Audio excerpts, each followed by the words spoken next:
Namaskar, Salam, Sat Sri Akal, and a very good morning.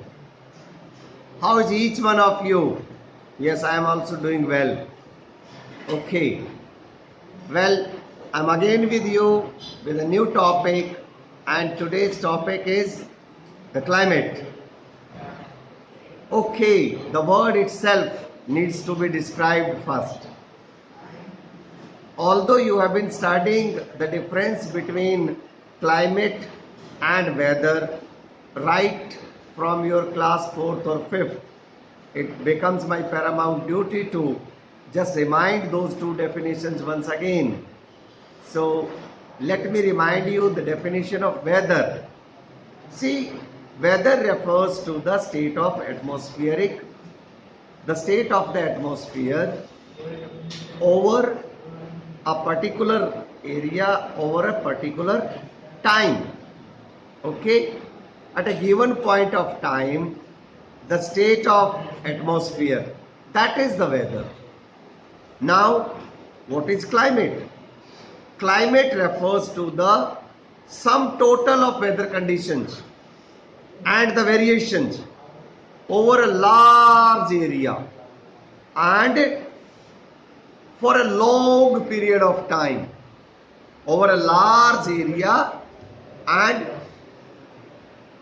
for a long period, say 30 years, 40 years, it should be at least more than 30 years.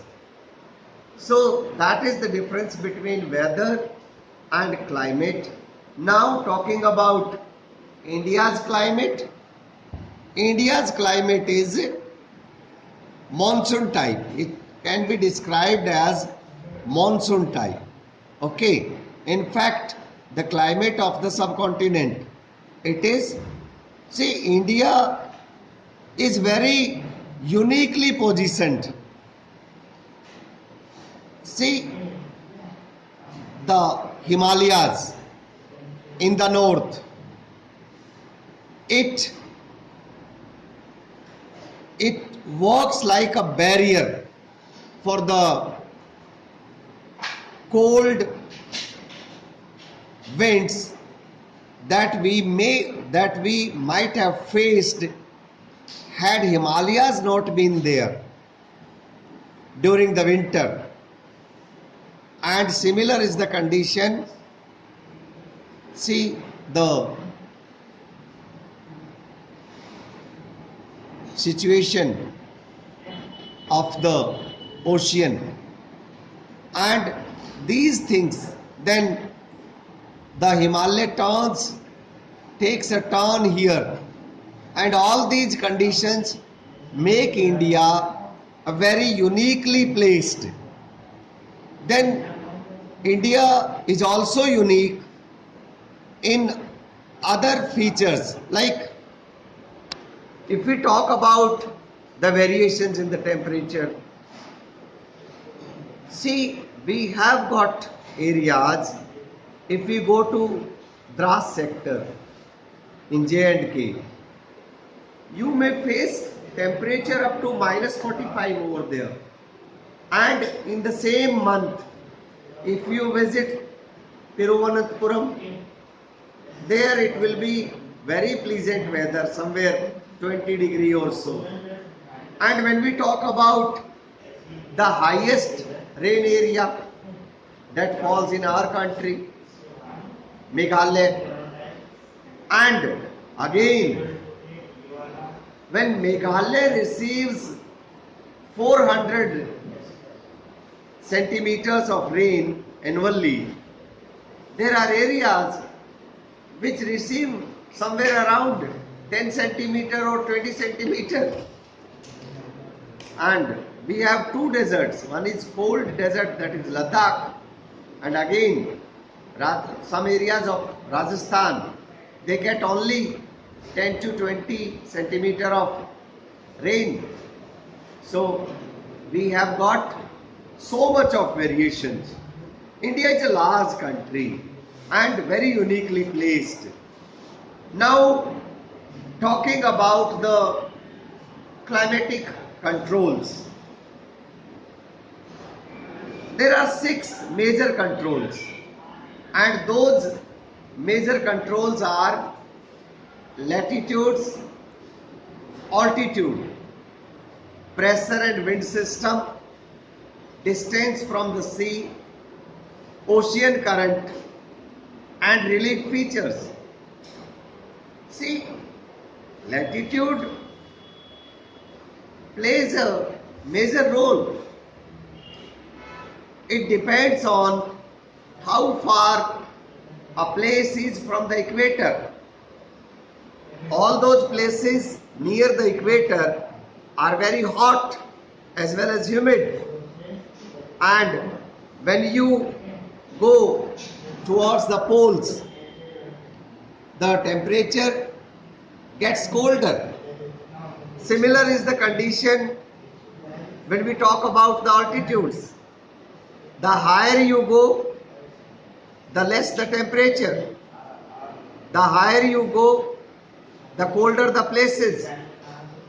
Talking about the pressure and wind system of an area, it depends on the latitudes and altitudes again.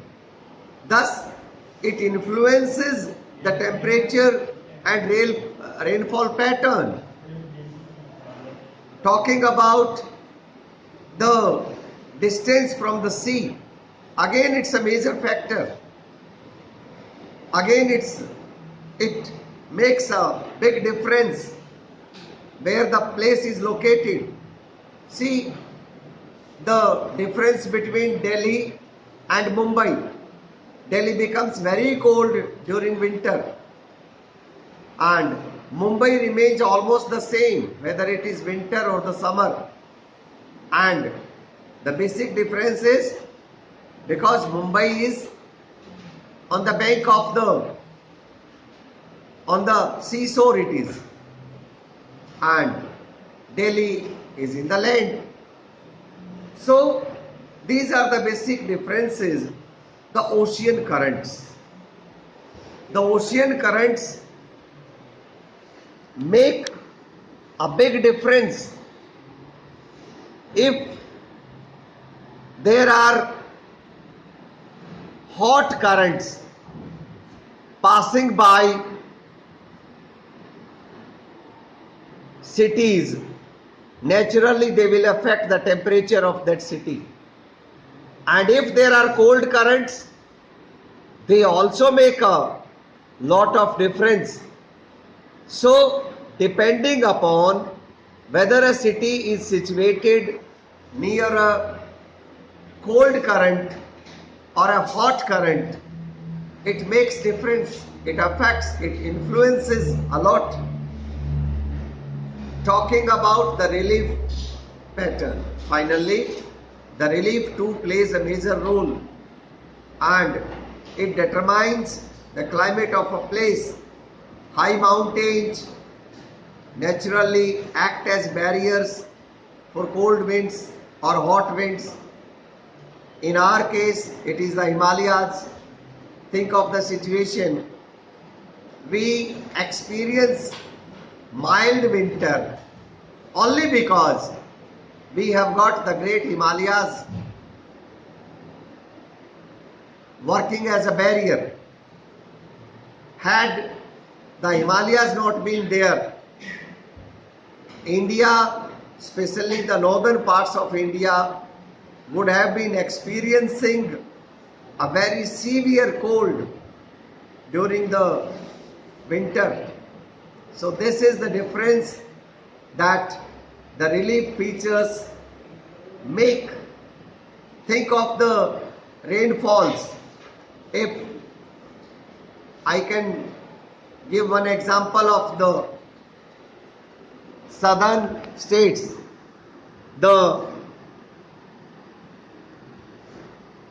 rain bearing winds coming this way, they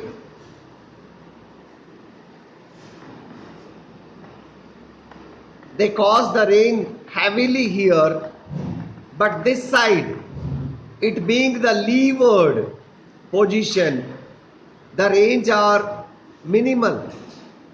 It is because of the Western Ghats. So The relief features, they decide. Factors affect a lot and they affect every country. Let's talk about only our country now. Let's talk about only India now. Talking about India, the Tropic of Cancer passes through the center, through the middle of our country. And because it passes through right from the run of Kutch in the west to Mizoram in the east, almost half of the country lies in the tropical zone and the other half of the country lies in the subtropical zone. So that is what difference is made by latitudes. Talking about altitudes, India has mountains to the north. In the north, we have got mountains, average height, even if you take average height, it is 6,000 meters. And India has also got a vast coastal area. So both ways it affects the climate. See, here the elevation is only 30 meters, whereas here the elevation is 6,000 meters. And we all know the higher we go, the colder we feel. Let's talk about the pressure winds. Talking about the pressure winds, let's talk about them one by one. India, when the atmospheric conditions are governed by the pressure winds, you can see the winds blowing during the winter season, during the summer season. The direction reverses completely and it makes a huge difference. The pressure and the surface winds, upper air. So let's cover them up. The western cyclones disturbances, the tropical cyclones, we shall be covering them all one by one. See, India lies in the region of northeasterly winds. When we talk about the northeasterly winds, that is the normal, and these winds originate from the subtropical high pressure belt of the northern hemisphere. They blow southward and get deflected due to the Coriolis force. See, they blow southwards first and then they get deflected because of the Coriolis force. See, the earth is moving at its axis so fast that the air around it develops the Coriolis force, and then those winds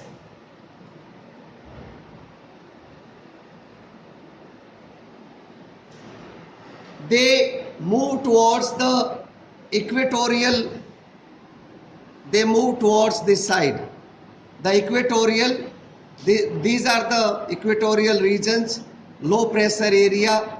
Generally, these winds carry little moisture as they originate from the land. They come here and when they come this side, then they have to pass over the sea. Otherwise, so far these winds were on the land, and because they were blowing over the land, there was no possibilities of rain, and therefore they bring no rain. Hence, India should have been a barren land, but this is not the case, and the pressure and wind conditions over India are unique.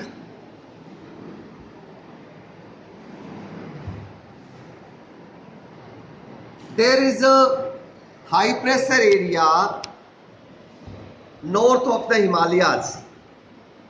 In the north of the Himalayas, there is a high pressure area.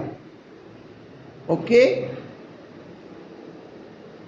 High temperature, high pressure. So this is the area. What happens is, cold dry winds blow from this region to the low pressure area over the oceans in the south, and these are the winds. Okay, what happens during summer? From June to September, what happens? A low pressure area develops over interior Asia. A low pressure area develops over interior Asia. This is the reason. Here, a low pressure area develops as well as over northwestern India. This is the complete area where low pressure area develops. This causes a complete reversal of the direction of winds. During the summer, air moves from the high pressure area over the southern Indian Ocean. They start moving this side, and in a southeasterly direction crosses the equator. The winds cross the, see, the equator is somewhere here, right? So the winds cross the equator and then turn towards the right, the low pressure areas over the Indian subcontinent. Then what happens? See, these are southwest monsoon winds, and these winds blow over the warm oceans. They gather this complete part, they gather a lot of moisture and bring widespread rain over the mainland of India. The upper air circulation in this region is dominated by westerly winds, and an important component of this flow is the jet stream. The jet stream, one of the jet stream is here. These jet streams are located approximately 27 degree 30 minutes north latitude. Therefore, they are known as the subtropical westerly jet streams. Over India, these jet streams blow south of the, see, this is the jet stream. In fact, there are two. This is the first one. Okay, the jet stream. The other one can be seen here. This is the one. So one is this, the other one is this one. So these jet streams blow south of the Himalayas and all through the year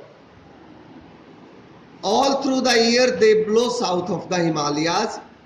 The western cyclonic disturbances experienced in the north and northwestern parts of the country are brought in by these westerly flows. This is the region we have rainfall during the winter in Haryana, Punjab.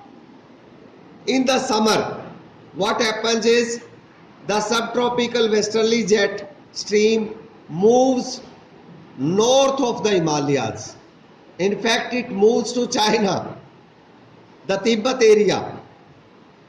And because the jet stream moves this side, then what happens is an easterly jet stream called the subtropical easterly jet stream blows over the peninsular area. The second one here, approximately 14 degree, okay, somewhere here during the summer months. So during the summer months, this jet stream blows here, but this one shifts to China, and this makes a huge difference. This is the region we experience the monsoon rain, as well as there are rains during the winter in Haryana, Punjab and some of the northwestern states, and there are rains during October, November in Tamil Nadu also. That is due to this southern jet stream. So we studied about this. In the next video we shall cover up the Indian monsoon. I will be sending you some questions based on this video. Watch at least 2 times and then wait for my questions. In the next video we shall again be together to see how the Indian monsoon covers the whole country and then the reversal. Thanks for joining.